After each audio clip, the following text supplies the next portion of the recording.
Signe du destin. Je vous propose maintenant de découvrir les greeters, ces habitants qui font bénévolement visiter leur ville aux touristes. Le réseau est bien implanté en France et dans la région, on en trouve surtout en Touraine et notamment à Tours. Reportage d'Isabelle Racine et Fabienne Marcel. Donc c'est parti pour 2 heures, pour une visite de 2 heures à Tours. Donc on va passer par ici, on va aller surtout c'est dans le centre historique. Je vais vous montrer les bâtiments les plus intéressants. Margot n'est pas une guide professionnelle, c'est une greeter. En français, une hôte.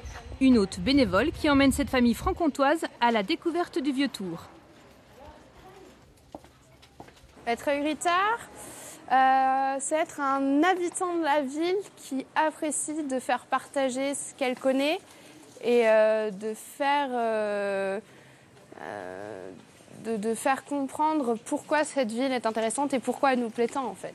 C'est faire découvrir notre amour de la ville à des personnes qui ne viennent pas d'ici. Les greeters sont nés à New York il y a plus de 20 ans, avec l'idée d'améliorer l'image de la ville.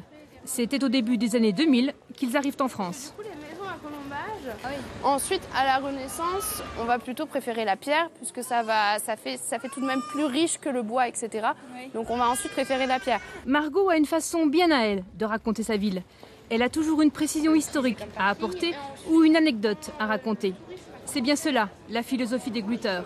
Visiter, mais autrement. Je voulais qu'on visite Tours pendant notre séjour et donc j'ai regardé un petit peu ce qui se faisait. Je voulais pas qu'on se promène trop tout seul à cause des enfants. Donc j'ai regardé sur le site et l'Office du tourisme proposait donc cette solution que je trouvais très bien. On était en famille et puis c'était vraiment ciblé autant pour les enfants que pour nous et voilà, on est très satisfaits, ça correspondait vraiment à nos attentes. Je dirais que les greeters, c'est un complément. On s'aperçoit que les gens qui vont faire une balade greeter vont passer la porte de musée après la visite parce que ils ont discuté avec le greeter qui les aura accueillis. Ils font également des visites guidées en complément des balades greeter. Là, on est face à la cathédrale Saint-Gatien. La visite aura duré 2 heures. Près de 200 balades sont organisées chaque année dans Tours et ses environs. Qui demandait beaucoup d'argent. C'est la fin de ce journal. Merci de l'avoir suivi. Dans un instant, l'édition des initiatives. Excellente journée à tous et à ce soir.